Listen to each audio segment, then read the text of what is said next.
मुंबईतील रंगशारदामध्ये मनसेचा आज मेळावा पार पडणार आहे। मनसे अध्यक्ष राज ठाकरे हे कार्यकर्त्यांना संबोधित करणार आहेत। ठाकरे बंधूंच्या युतीनंतर आज हा पहिलाच मेळावा पार पडणार आहे। त्यामुळे राज ठाकरे काय बोलतात, कार्यकर्त्यांना काय मार्गदर्शन करतात, पदाधिकाऱ्यांना काय कानमंत्र देतात, हे सगळं पाहणं महत्त्वाचं असणार आहे। त्यामुळे राज ठाकरे यांच्या आजच्या या मेळाव्याकडे संपूर्ण राज्याचं लक्ष असेल, कारण राज ठाकरे नेमकं काय बोलणार, टीका करणार का, कोणावर तोफ डागणार, प्रचाराची दिशा आजच्या या मेळाव्यामधून किमान मनसे पक्ष कोणत्या मुद्द्यांवर निवडणूक लढवणार आहे, कोणत्या मुद्द्यांना घेऊन प्रचार करणार आहे, हे आजच्या या मेळाव्यातून राज ठाकरेंच्या भाषणामधून स्पष्ट होऊ शकतं। त्यामुळे राज ठाकरे यांचं आजचं भाषण, मनसेचा आजचा हा मेळावा हा अतिशय महत्त्वाचा आहे।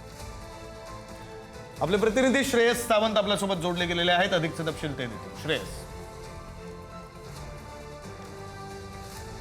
विक्रांत, आपण बघू शकतो तर रंगशारदा या सभागृहात मनसेचा हा मेळावा होणार आहे। युतीच्या घोषणेनंतरचा हा पहिला मेळावा जो तू म्हटलास, त्यामुळे मनसे अध्यक्ष राज ठाकरे आज काय बोलण्याच्याकडे संपूर्ण महाराष्ट्र लक्ष लागलंय।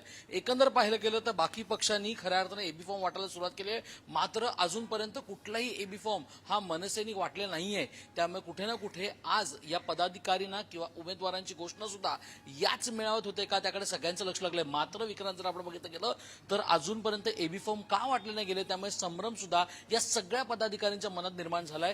तोच पदाधिकाऱ्यांचा संभ्रम आज मनसे अध्यक्ष कसा दूर करतील त्याकडे सगळ्यांचं लक्ष लागलं। त्यासोबत आपण बघू शकतो तर 4 जागांचा अजूनही पेच निर्माण झालाय। जरी तो पेच निर्माण झाला असेल तरी शिवसेना ठाकरे गटाने मात्र आपल्या उमेदवारांना एबी फॉर्म दिलं, मात्र मनसेने अजूनपर्यंत एकही उमेदवाराला मुंबईचे एबी फॉर्म दिलं नाहीये। ठाण्याला एबी फॉर्म पाठवलेत, कल्याणला एबी फॉर्म पाठवले, जळगावला एबी फॉर्म पाठवलेत, पुण्याला सुद्धा एबी फॉर्म दिलेत, मात्र मुंबईच्या पदाधिकाऱ्यांना अजून एबी फॉर्म दिले नाहीयेत।